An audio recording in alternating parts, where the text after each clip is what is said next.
শুধু সমালোচনাও হয়নি, অনেক প্রশংসিতও হয়েছে। কারণ জোহরের ওই পোশাকটি আসলে পৃথিবীতে ওয়ার্ল্ড ওয়াইড সব জায়গায় এটা নজির আছে। আপনি যে কোনো প্রিয় তারকার, যে কোনো শিল্পীর কোনো লুককে ক্রিয়েট করে সেই লুকে আপনি কোনো অনুষ্ঠানে হাজির হতেই পারেন। হ্যাঁ, এ মাসে বোধহয় 6টা বোধহয় অ্যাওয়ার্ড পেলাম, তো এটা আমার জন্য একটা লাকি মান্থ ছিল। ব্র্যান্ড অ্যাম্বাসেডার হয়েছি, ব্রাঞ্চ ম্যানেজার হয়েছি, গাড়ি উপহার পেয়েছি। আছি আলহামদুলিল্লাহ, ভালো আছি। আপনারা সবাই কেমন আছেন? আলহামদুলিল্লাহ। হ্যাঁ, আমি ফ্যাশন ডিরেক্টর হিসেবে নমিনেশন পেয়েছি। আমাকে নমিনেট করা হয়েছে, সেজন্য আমি অত্যন্ত এক্সাইটেড এবং আনন্দিত বোধ করছি। পুরস্কার পেলে আরো বেশি ভালো লাগবে।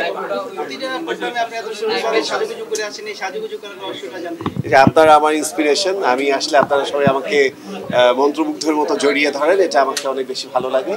আমাকে প্রতিদিন নতুন করে সাজতে, নতুন করে উপস্থিত হতে আমাকে আরো বেশি এনকারেজ করে। আমার সম্পূর্ণ আমার কনসেপ্ট, আমার ডিজাইন এবং এগুলোকে আমি রিসার্চ করি, স্টাডি করি, দেন একটা প্রোগ্রামে হাজির হই। তো আজকেও তার ব্যতিক্রম কিছু নয়। হ্যাঁ, এ মাসে বোধহয় 6টা বোধহয় অ্যাওয়ার্ড পেলাম, তো এটা আমার জন্য একটা লাকি মান্থ ছিল। আর বেশ কিছু ব্র্যান্ডের সাথেও আমার এ মাসে চুক্তিবদ্ধ হয়েছি এবং ব্র্যান্ড অ্যাম্বাসেডার হয়েছি, ব্রাঞ্চ ম্যানেজার হয়েছি, গাড়ি উপহার পেয়েছি। তো সব কিছু মিলিয়ে মাসটা আমার জন্য অনেক লাকি মান্থ ছিল। না না না, আমি যেহেতু এটা কম্পিউটার ইঞ্জিনিয়ার, সেখান থেকে আমি ফ্যাশন ইন্ডাস্ট্রিতে কাজ করছি অনেক বছর ধরে। কিন্তু হঠাৎ করে এত র্যাপিডলি বা হঠাৎ করে ড্রাস্টিক্যালি এই চেঞ্জটা আসবে বা সবার এত ভালোবাসা পাবো, এতটা ভাবিনি।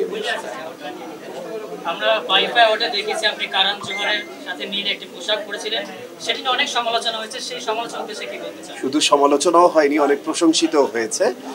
কারণ জোহরের ওই পোশাকটি আসলে পৃথিবীতে ওয়ার্ল্ড ওয়াইড সব জায়গায় এটা নজির আছে। আপনি যে কোনো প্রিয় তারকার, যে কোনো শিল্পীর কোনো লুককে ক্রিয়েট করে সেই লুকে আপনি কোনো অনুষ্ঠানে হাজির হতেই পারেন।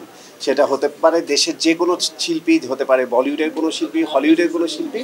তেমনি আমি কারণ জোহরের একটা লুককে আমি বেছে নিয়েছিলাম এবং সেভাবে করে ড্রেস ডিজাইন করেছি এবং সেই লুকটাকে রিক্রিয়েট করেই আমি ওয়াইফাতে হাজির হয়েছি এবং আমি 100% আমি বলবো আমি সফল সেক্ষেত্রে।